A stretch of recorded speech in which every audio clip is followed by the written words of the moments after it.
तर आज आपण करणार आहे खिचडी. शेंगदाण्याचा कूट करून घेऊया. कूट झाला आहे. आपण हा बटाटा सोलून आणि चिरून घेऊया. बटाटा चिरून झाला आहे. आता आपण सुरुवात करूया. पहिले तेल टाकूया. तेल गरम झालं आहे. आता आपण त्याच्यात बटाटा टाकूया. आता यांना गोल्डन ब्राऊन होईपर्यंत तळायचं. ही मिरची आपण मिक्सरमध्ये फिरून घेऊया. हे झालं आहे. जेवढं तिखट पाहिजे आहे तेवढ्या मिरच्या घ्यायच्या.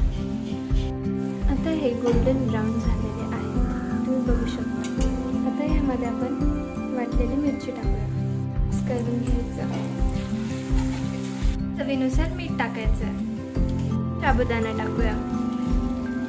आता हे आपण व्यवस्थित परतून आता ह्याच्यावर आपण 2 मिनिटं तवा ठेवणार आहे.